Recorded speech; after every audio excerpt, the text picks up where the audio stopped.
बच्चों, आज हम पढ़ेंगे। आज का टॉपिक है द सन। ठीक है। The sun is a star. Sun क्या है? एक स्टार है। ठीक है। सन एक प्लैनेट नहीं है, ना ही कोई दूसरा कोई ऑब्जेक्ट है। ठीक है। स्पेस में ये क्या है? एक स्टार। ठीक है। It is a huge ball of burning gas that makes vast amount of light and heat. Vast यानी कि बहुत ही ज़्यादा एक्सटेंसिव में। ठीक है। बहुत ही ज़्यादा अमाउंट में क्या बनाते हैं ये? इसमें क्या होती है? ज़्यादा हीट और लाइट होती है। ठीक है। एकदम बहुत ही बड़ी बॉल टाइप दिखती है, जैसे कि कोई बॉल होती है वो जल रही है। ठीक है। एकदम जलने वाली बॉल, एकदम गैस की बॉल होती है, ऐसी दिखती है। ठीक है। इसके अंदर लाइट और हीट दोनों होती है। हीट का मतलब गर्माहट। ठीक है। और लाइट तो पता ही है आपको। The sun is a millions time bigger than sun earth. ये मतलब अरबों करोड़ों टाइम्स, मतलब मिलियंस टाइम बिगर है, करोड़ों टाइम। ठीक है। किससे? अर्थ से। ठीक है। मतलब हमारा अर्थ है उससे इतनी बड़ी है। It is the main source of heat and light for all the planets including the earth। एकदम मेन सोर्स है किसके लिए? लाइट के लिए। और किसके लिए? Plants and earth, planets and earths. Planets, बहुत सारे प्लैनेट्स हैं, उसमें अर्थ को भी ज़रूरत है सन की। सन की क्यों ज़रूरत है? क्योंकि सन की वजह से क्या होती है? डे एंड नाइट होता है और हमें क्या मिलती है? हीट मिलती है। ठीक है। गर्माहट मिलती है। The temperature of sun surface is about 5400 degree Celsius. मतलब इतना टेम्परेचर होता है कि हम उसको हाथ भी नहीं लगा सकते। ठीक है। उसके मतलब दूर से भी हमको यहाँ पे अर्थ पे बैठ के हमें इतनी गर्मी लग रही है, तो हम थोड़ा पास में जाएंगे तो हम तो जल ही जाएंगे। ठीक है। इतनी गर्मी होती है, 5400 डिग्री सेंटीग्रेड। ठीक है। इतनी होती है। The sun is about 150 millions kilometre away from the earth. Sun कितना दूर है? 150 मिलियंस किलोमीटर। ठीक है। अर्थ से। The sun's light reaches on earth is about 8 minute. Sun की जो लाइट होती है वो कितने मिनट में पहुंचती है? 8 मिनट में। ठीक है। पता चला यहाँ तक? अब आगे पढ़ेंगे हम द मून। ठीक है। मून तो आप सबने देखा ही होगा, दिख रहा होगा। इसमें थोड़ा ग्रे टाइप का दिख रहा है, थोड़ा वाइट वाइट दिख रहा है, थोड़े थोड़े ऐसे स्पॉट्स दिख रहे हैं। ठीक है। The moon travels around the earth. Moon क्या करता है? अर्थ के चारों ओर ट्रैवल करता है, यानी कि चक्कर लगाता है। In the same way the earth travel around the sun. जिसके मून होता है वो अर्थ के चक्कर लगाता है, और अर्थ होती है वो किसके चक्कर लगाती है? सन के। ठीक है। पूरे सन के चक्कर लगाती है। It is known as the satellite of earth. Moon को क्या बोलते हैं? Satellite of earth. ठीक है। अर्थ का सैटेलाइट। सैटेलाइट मतलब ऐसा ऑब्जेक्ट जो क्या करे? अर्थ के चारों ओर क्या करे? चक्कर लगाए, उसको क्या बोलते हैं? सैटेलाइट। ठीक है। अब हम आगे बढ़ेंगे। Moon is the part of the solar system that people have been able to visit. Moon क्या है? एक सोलर सिस्टम का पार्ट है, और मून पे मतलब लोग ट्रैवल भी कर सकते हैं। जिसके आपने सुना होगा, सबसे पहले मून पे किसने कदम रखा था? नील आर्मस्ट्रॉन्ग ने। हमारे इंडिया से भी रखा था कल्पना चावला ने, राकेश कुमार ने। ठीक है। तो मून पे हम इजीली जा सकते हैं। It is about 3,84,400 kilometre away from the अर्थ। कितना दूर है? 3 लाख, 3 लाख से भी ज़्यादा, मतलब लगभग 4 लाख किलोमीटर दूर है अर्थ से। It takes 27 1/3 days to complete one rotation on its axis, and it takes the same time to complete the revolution। कितना टाइम लेती है अपने एक्सिस पे? एक्सिस मैंने बताया था, ये दिख रहा है, ये इमेजिनरी लाइन, ये छोटी छोटी बीच में, ये क्या है? एक्सिस। ये एक्सिस पे घूमने में कितना टाइम लेती है? 27 1/3 days। ठीक है। इतना टाइम लेती है, इतने डेज लेती है। ठीक है। मतलब लगभग 1 महीना लेती है। The moon has no light of its own. Moon में क्या नहीं होती? खुद की लाइट नहीं होती। तो मून को लाइट किससे मिलती है? सन से मिलती है। ठीक है। सन के आगे जब मून होता है, जैसे कि सन है यहाँ पे और यहाँ पे मून है, तो सन की लाइट मून पे पड़ेगी तो यहाँ पे अर्थ होगा, तो अर्थ, जो अर्थ पे लोग हैं उनको क्या दिखेगी? क्या दिखेगा कि मून पे क्या है? लाइट है। मून ऐसे चमकता है, इस टाइप का दिखता है। It shines because it reflects light of sun. ये क्यों चमकता है? क्योंकि इस पर सन की रेज पड़ती है, लाइट पड़ती है। रिफ्लेक्ट यानी कि पड़ना। The side of the rest of its moon is dark. मतलब मून की लाइट, जैसे कि यहाँ पे मून है, मून की लाइट यहाँ पे पड़ी, मून की यहाँ इस तरफ का हिस्सा क्या होगा? एकदम डे टाइप का होगा, इस तरफ क्या होगी? रात। ठीक है। मतलब मून की लाइट की, मतलब सन की लाइट की वजह से क्या होगा? एक तरफ तो दिन होगा और एक तरफ क्या होगा? रात। ठीक है। The face of the moon that we see result from the angle the moon makes the sun as viewed from earth. The phase of the moon, मतलब हमें क्या दिखता है, कभी क्या हमें क्या दिखता है कि जैसे कि ये आधा मून दिखा, थोड़ा उससे भी कम मून दिखा, थोड़ा आधे से भी ज़्यादा मून दिखा, फुल मून दिखा, नो मून भी दिखता है। तो वो किससे होता है, अलग अलग एंगल पे जो मून रखा हुआ है अलग अलग पोजीशन में, उसकी वजह से होता है। ठीक है, अब हम पढ़ेंगे different phases of the earth, अलग अलग फेज पढ़ेंगे मून्स के, ऑफ द मून। ठीक है, मतलब अलग अलग फेज यानी कि ऐसी अवस्था जैसे ये दिख रहा है आपको, कभी कभी आपको मून कैसा दिखेगा, हाफ दिखेगा, हाफ से ज़्यादा दिखेगा, फुल मून दिखेगा, बहुत ही कम दिखेगा, और ना के बराबर भी दिखता है कभी कभी। ठीक है, when the moon is line up between the earth and sun, जब हम मून को कहाँ पे रखते हैं, अर्थ और सन के बीच में। ठीक है, we see the side of the moon that is not being lit by the sun. एक साइड क्या होती है मून की, लिट यानी कि लाइट नहीं होती, सन की लाइट मतलब मून की एक साइड पे सन की लाइट नहीं पड़ती, तो क्या होता है, in the other words we see no moon at all, it is called new moon. जब आधे हिस्से में लाइट नहीं पड़ती तो क्या होता है कि वहाँ पे मून दिखता ही नहीं है, मून पे लाइट ही नहीं होती। ठीक है, लाइट नहीं होगी तो हमें क्या दिखेगा, new moon.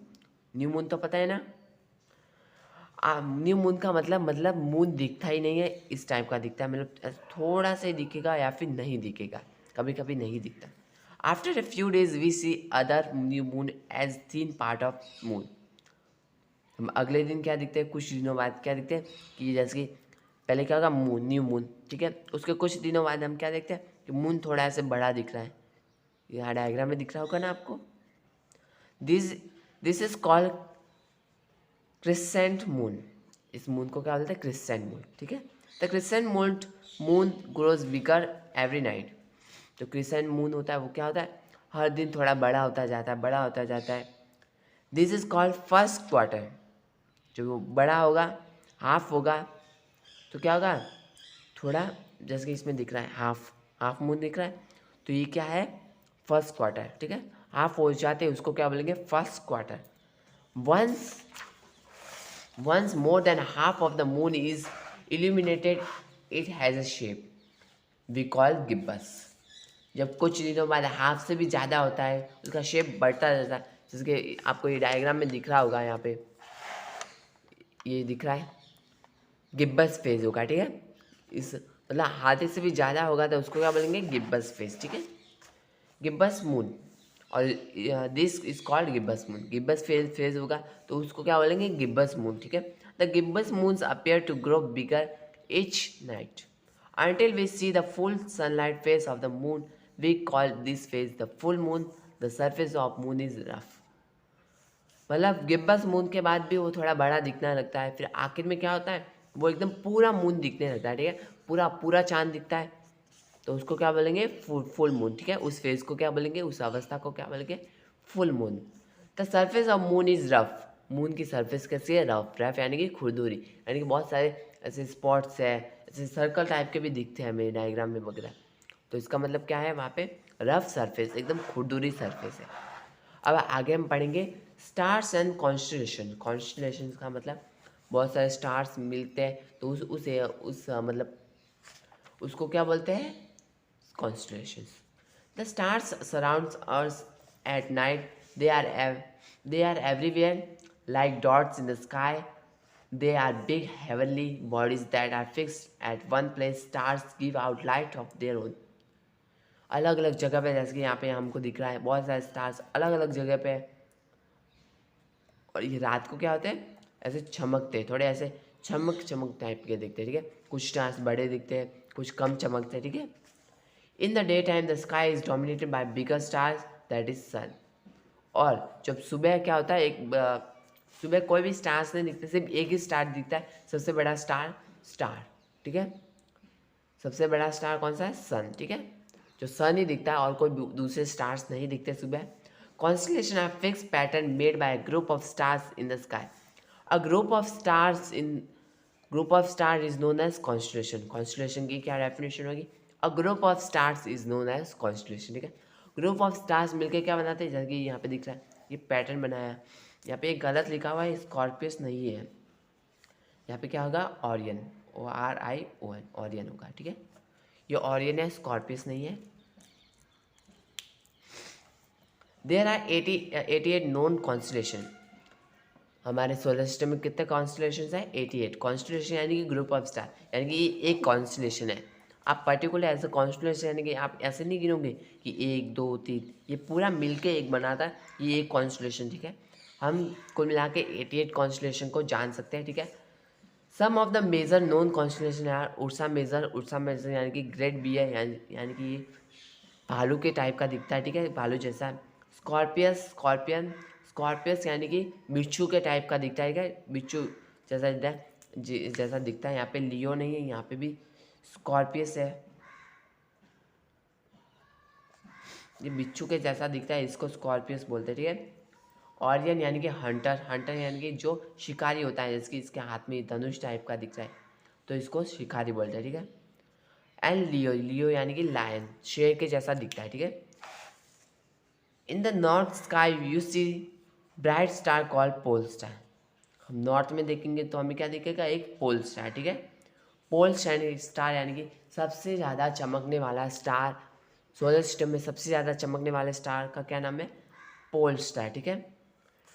In olden day it has the sailor to find their वे।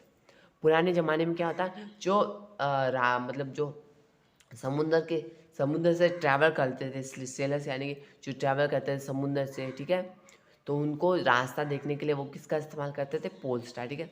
आसमान में देखते थे, जिस तरफ वो स्टार चमक रहा है उस तरफ निकल जाते थे। तो इसका मतलब क्या है कि वो कौन सा, मतलब वो जो जिस तरफ स्टार चमक रहा है वो कौन सा है, कौन सी डायरेक्शन है? नॉर्थ डायरेक्शन, ठीक है। चलो हम आगे क्या पढ़ेंगे? इंडियन एस्ट्रोनॉमर, ठीक है, भारतीय ज्योतिषी, ठीक है। ज्योतिषी यानी कि जो किसकी पढ़ाई करते हैं? स्टार्स की, ठीक है। स्पेस में जो स्टार्स होते हैं उनकी पढ़ाई करते हैं, उनको एस्ट्रोनॉमर्स बोलते हैं। The people who study about stars are known as are called astronomers. जो स्टार्स की पढ़ाई करते हैं उनको क्या बोलते हैं? Astronomers. Aryabhata, Mira Bhaskar, Sawai Jai Singh are some of the famous Indian astronomers. जैसे कि हमने आर्यभट्ट जिन्होंने क्या किया था? जीरो का इन्वेंशन। भास्कराचार्य जिन्होंने क्या किया था? मतलब स्पेस से रिलेटेड भी अपना योगदान दिया था, और क्या किया था? मैथ में भी अपना योगदान दिया था। सवाई जय सिंह उन्होंने क्या किया था? जंतर मंतर बनवाया था। जंतर मंतर में आप देखोगे कि अलग, जैसे कि वहाँ पे है ना सन डायल क्लॉक है, यानी कि जो सूर्य धूप घड़ी भी बोलते हैं, सूर्य से चलने वाली सन डायल क्लॉक, वो बनवाई थी। अलग अलग टाइप के इंस्ट्रूमेंट्स बनवाए थे। वो बिल्डिंग्स में ऐसे ही दिखता है, वो सारे स्पेस से रिलेटेड सारी चीज़ें उन्होंने बनवाई थी। मतलब इतनी अच्छी तरह से बनवाई थी कि आज भी है ना, जो बड़े बड़े साइंटिस्ट हैं ना, उनको भी ये पता नहीं कि इतना सारा नॉलेज भी उनको था। This astronomer made some important discoveries. Stars and planets can be seen from the earth with the help of telescope. इन्होंने ये भी बताया था, इन्होंने इंपॉर्टेंट डिस्कवरीज यानी कि महत्वपूर्ण खोजें की थी, और इन्होंने ये भी बताया था कि आसमान में स्टार्स और प्लैनेट्स यानी कि जो तारे और ग्रह हैं उनको देखने के लिए हम किसका इस्तेमाल कर सकते हैं? टेलीस्कोप, ठीक है। टेलीस्कोप ऐसे बड़ा सा टेलीस्कोप होता है, उनको उसको हम ऐसे बंद करते खोलते हैं, ठीक है, उसको टेलीस्कोप बोलते हैं। Aryabhata said that moon has no light of its own. Aryabhata ने बताया था कि मून की खुद की लाइट नहीं होती। It shine because of the sun. ये किससे चमकता है? It shine because of the sun's light. ये सन की लाइट होती है, सूर्य की रोशनी होती है, उससे चमकता है, जिसकी वजह से ऐसे दिखता है कि हमें मून भी जैसे चमक रहा है ज़्यादा, है ना। Sawai Jai Singh build the Jantar Mantar to study star. Star की स्टडी के लिए उन्होंने क्या बनवाया? जंतर मंतर, ठीक है। Bhaskara develop a method to find out the motion of planets. Bhaskaracharya ने क्या बताया थे कि वो जो प्लैनेट्स है वो कैसे घूमते हैं अपने एक्सिस पे, कैसे ऐसे चारों चक्कर लगाते हैं सन के, मून कैसे चक्कर लगाता है अर्थ के, उसके बारे में उन्होंने बताया था, ठीक है। Okay, class over.